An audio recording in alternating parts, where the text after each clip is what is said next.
अस्सलामुअलैकुम एवरीवन, कैसे हैं आप लोग। उम्मीद है आप सब खैरियत से होंगे। आज मैं आपके साथ खीर की रेसिपी शेयर करूंगी। तो चलें बनाते हैं खीर। ये तकरीबन 1.25 किलो दूध है।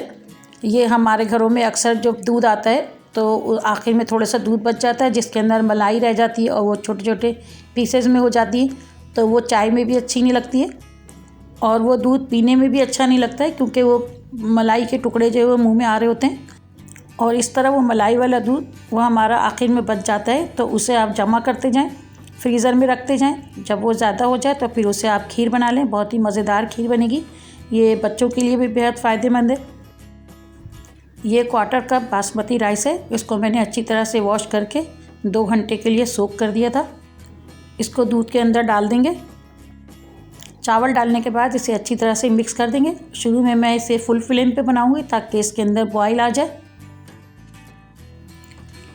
दूध में बॉयल आ गया है। अब मैं इसकी फ्लेम को बिल्कुल लो कर दूंगी और इसको चावल को बिल्कुल अच्छी तरह से गलने तक पकाऊंगी। अब मैं इसके अंदर 3 हरी इलायची डालूंगी। इसको मैंने साबित डाला है ताकि मैं इसे बाद में निकाल लूँगी, वरना ये मुंह में आएगी तो फिर अच्छी नहीं लगेगी।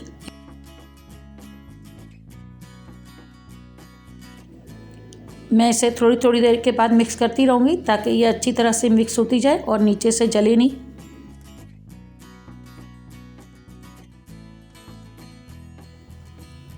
चावल अच्छी तरह से गल चुके हैं। इसे अच्छी तरह से अब हमें मिक्स करना है।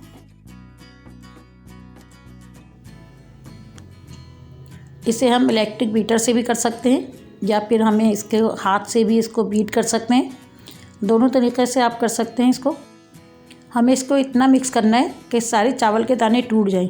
बिल्कुल मिक्स नहीं करना है कि पता नहीं चले कि इसमें चावल भी हैं। हमें इतना रखना है कि इसके अंदर छोटे छोटे दाने रहने चाहिए।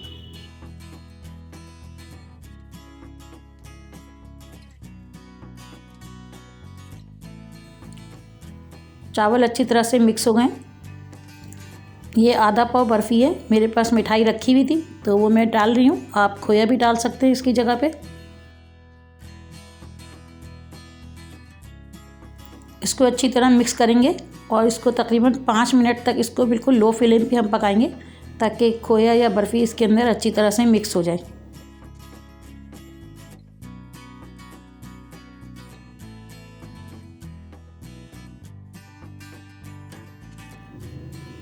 खोया अच्छी तरह से इसके अंदर मिक्स हो चुका है और चावल के दाने भी अच्छी तरह से टूट चुके हैं। ये बिल्कुल मिक्स नहीं हुए, सिर्फ चावल के दाने टूटे हैं। मैंने चूँकि बर्फ़ी डाली थी, बर्फ़ी खुद मीठी होती है, इसलिए मैं शक्कर आधा कप डालूँगी। अगर आप खोया डालेंगे तो आप अपने टेस्ट के हिसाब से शक्कर को ऐड कर लीजिएगा।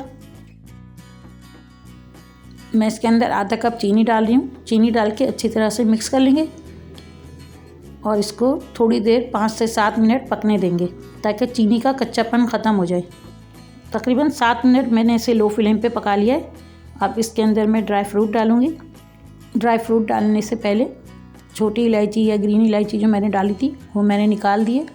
अब मैं ड्राई फ्रूट डाल रही हूँ। ड्राई फ्रूट डाल के अच्छी तरह से मिक्स कर देंगे और तकरीबन 3 से 4 मिनट और पकाएंगे बिल्कुल लो फ्लेम पे। 4 मिनट हो चुके हैं इसे पकते हुए। मैंने फ्लेम को ऑफ़ कर दिया। अब मैं इसे बाउल में निकाल लूँगी।